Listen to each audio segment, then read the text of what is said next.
welcome to the Harris Show. I'm your host, Jamal Radio Raheem. I'm with my sister, co-host, Angie Ang. It's good. So there's been a lot to go on since we last recorded. We're not going to talk about Kanye and Nicki Minaj. If you want that, go to my TikTok because I do that. Yeah. But I just don't feel like talking about them anymore because they... It's just not good for the spirit. And every day is something new. So you could release Yeah. the podcast and then they would have done something stupid. Oh, for sure. Even never mind. So let's get into it. So I just saw something today about Kanye, and I'm like, good lord. But anyways. Yeah. But this happened a few weeks ago at USC. A student named Princess, I don't have her last name. I could easily look it up too. But a student named Princess started a majorette team at a PWI at USC, and people are up in arms. What are your thoughts? Because to give background, it's like a dance team that happens at HBCUs. So what are your thoughts on the outrage on her starting it just in general? I don't know. Like, I feel like I'm not qualified to speak on this topic because, we went to PWIs. So I'm just like, well, I would have loved for that to be on my PWI. But I get it. I heard both sides and I'm like, I guess they're both valid. Like, don't it's hard to be like, don't bring the Black experience to PWIs because it's like, we need it there, because, PWIs are not very, yeah. Like, you know what I mean? Like, well, when they say don't bring the, I have obviously an opinion, but when they say don't bring the Black experience to the PWI, me being at a PWI is literally bringing the Black experience to a PWI. Right. So I don't get that argument. Right. But because I don't know. I just feel like I'm looking at it from like what I would have loved to see at my school, and I would have like just to get a little bit of that, like it would have made a big difference. So I think what she did was dope because not everybody can go to HBCUs. That out-of-state tuition ain't fun. I think it's dope what she's doing. Yeah. I like people are like, oh, they're gonna steal the culture from Black colleges and blah blah. They've been doing that. Yeah. Like if for people who went to a PWI like we did, we see it at the campus. Like y'all saying like they stealing it, they already were stealing it. So to have a Black woman putting it on for them, I thought they can't claim it and doing it at a PWI, I feel like it's great, honestly. Like and maybe because like the level, the school it's a big school. It's USC. This wouldn't be news if it was at a smaller school.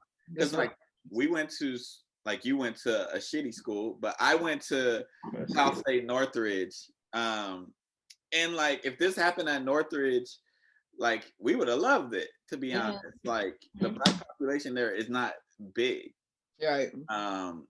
What do you say to people who say because I have an opinion, so this question is really for me, but I want your opinion. I'm weak. What do you say to people who say you could have went to a HBCU if you wanted that experience or wanted that dance? Not everybody can though. Like being realistic, not everybody can. Financially, no. And not everybody wants to move across some other country because let's be real, all the HBCUs fucking far from California. That's my point right there. Yeah, like I would have loved to go to a HBCU, but like for all the HBCU alums, I'm proud that you guys were able to go to a HBCU. But we have literally the closest one to us, I think, is Texas State. Or not Texas State, Texas, TSU. Texas Southern. Oh, Texas Southern. We have no HBCUs near us. On top of that, we have to pay a ridiculous amount of money if we wanted to go to a HBCU. Like we already can't afford to go to a college in our state. So then we have to pay a ridiculous amount to go to a HBCU. Right. State, find a place to live. Find a place to live. Basically, get rid of your whole community that you've grown up with and start anew. You're asking an 18-year-old to do that. And some 18-year-olds, they are doing it, and I wish I had the courage to do that. Right. But to say, like, y'all could have just went to an HBCU, it's very easy for you to say that if you live in a state, like, if you live in, I'm going to just go to D.C., for instance. You literally have Howard, Hampton, Bowie State, I think Virginia Union, I don't know if they consider HBCU. You have those literally right there. You don't have to go far. You can stay home and still go to those schools. Right. It's just like, I don't know, looking back now, I would have definitely just said fuck it and done it. But 18-year-old me, I don't think I would have been ready for that. I couldn't even count. So like I wanted to go to, I mean, shocker, Howard. Because obviously they're like the HBCU that everybody just wants to go to. I don't like calling them the Harvard of HBCUs because that's giving Harvard way too much credit. Right. But like I would have loved to. And honestly, I almost went because of one of the Emoja events. Howard was there, and the guy who was recruiting people was from LA. And he didn't even sell me on the school. He was trying to sell me on there's black people. I don't know why. Right, that's all I need. There's black people. You get the culture that you want. I don't know if like I give that energy off to people. Yeah, you did. But he clearly got that energy from me from there, and that's how he was treating it. So I was like, yeah, I get it. You know, I wanted to go. If they would have had a program that did like on-site acceptance, like all the other HBCUs, like Xavier and all the other ones, I would have went. I would have loved to go to Xavier. I'm not even gonna lie. I used to have the little brochure, like. Yep, I talked to the dude. I did the on-site thing, got in and everything, but I was like, I'm not going. It's just I can't afford that. Right. And I know for some people, like this argument isn't good enough for them. I really don't give a damn what they think, because I think it's very hypocritical too of people who say, how am I gonna put this without sounding like a dick? People who say like you could just go to an HBCU when majority of those people are in Greek fraternity and sororities. You can just start a black fraternity and stop doing Greek shit too, but you didn't, right?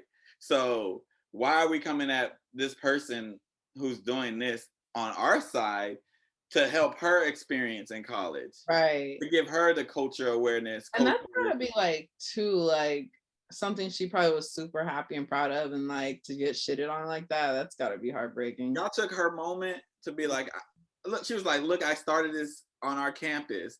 Like I did this, and y'all was all like, you could have went to HBCU. And like y'all acting as if she isn't black. Like she's culture appropriating something that she's a part of. Right. Like that doesn't make any sense. And if y'all want to have this argument over this, let's have the argument over the Greek life stuff too. Lord. Let's grow up and have that argument then. Because this dance team, I get it. It is HBCU culture. The Greek life is Greek culture. Let's have the argument. You can't be like, I don't want to say any fraternity or sorority, doodling on this girl. At the same time, you're claiming you're a Greek organization. Like that's not black either, but whatever. That's an argument for another day. We trying to make it as a podcast. I'm not going to disconnect my connection that I possibly could get in the future. But shout out to her. She's keep doing it. You know what I'm saying? Yeah, I would love to see that more. Right. I would have loved that. Don't take somebody's moment, the happiness, and that's the man. I was about to say that's what the internet does. Just takes it. So I would. Like, sheesh. It's crazy. I would never post any of my accomplishments on the internet. Nah, when I graduate, I'm definitely posting it. I don't give a fuck. Nobody can tell me nothing. Nope. Never, because like there's always gonna be somebody who's gonna try to one up you or boo boo on you, and I ain't got no time to be going back and forth with somebody over my accomplishments. They could eat a dick. But since we've been off, also in the NBA, Baby. Draymond Green punched Jordan Poole.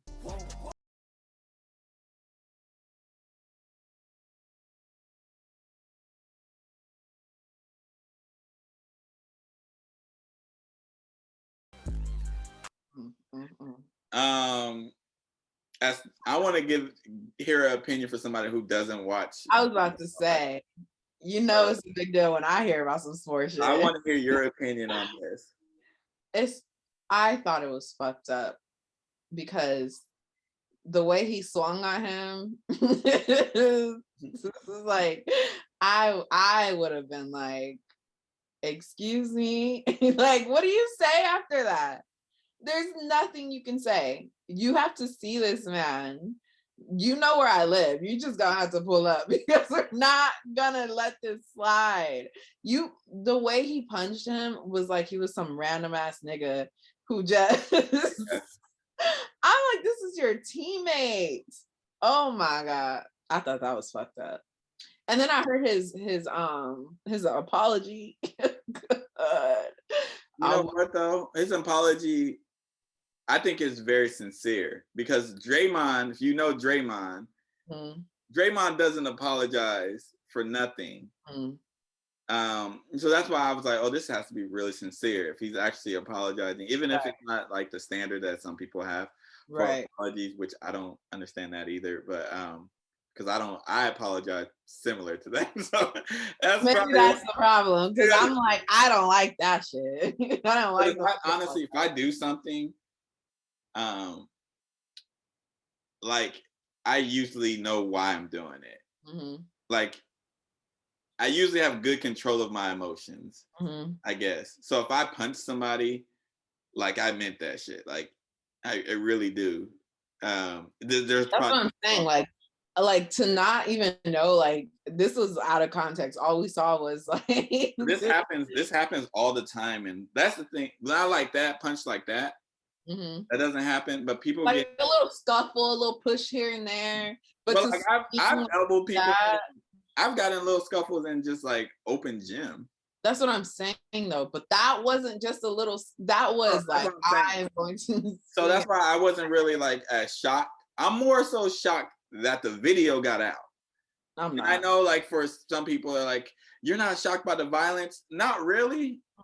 Teammates punch each other. Like Michael Jordan punched Steve Kerr in the eye, blacked his eye. Like these things, Kobe got in fights. These things happen. We don't usually get the video. So whoever released the video, I'm like, how did the video get out? Whoever released that video, they received fired.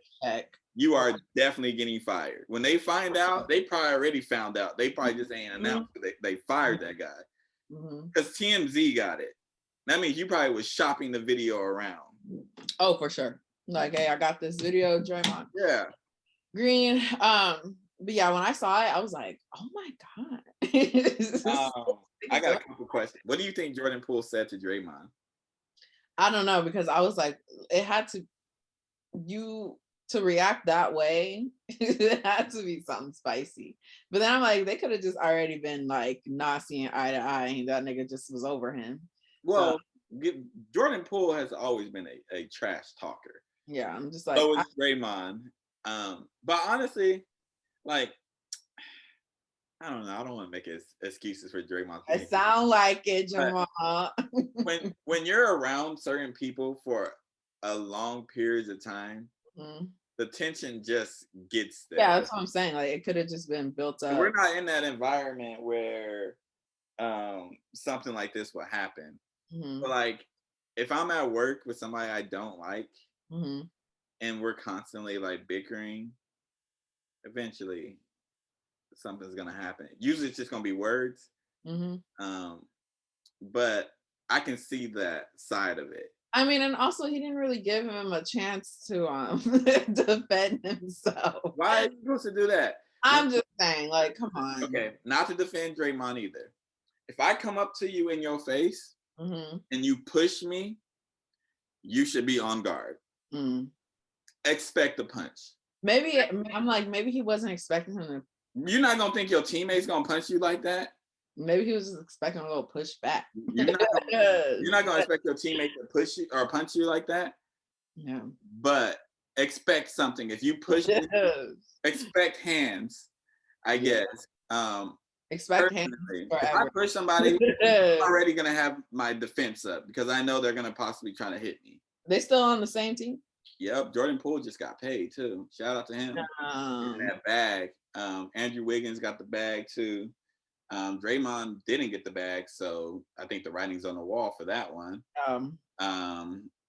I was about to say, because every day after practice, I'm gonna lace up. I like that video. We're fighting every time. Fuck that. You're gonna hit me like that in front of everybody? I got a question too. What if you're dating Jordan Poole? And that happened? Yeah. Oh man. Do you stay? Yeah, I'll stay. Because he got money? No, I'll stay and be like, we just gotta fight his wife too. The whole family gotta come down now for what Draymond did. I'm getting some little kids. We fighting kids. We taking it over. No, I don't know, because pride is pride is the devil. And like, what do you say? What do you say to him? Like, you'll get him next time. No, and like, imagine though, because I'm sure he went home and told his girl, like, can you believe this shit happened? But to see it on video, it's like, oh my God, this is so bad. What do you say to your teammates after too? Like the niggas who just stood around and watched this. Right. I don't know. I know sports is different. Like the niggas was like, oh.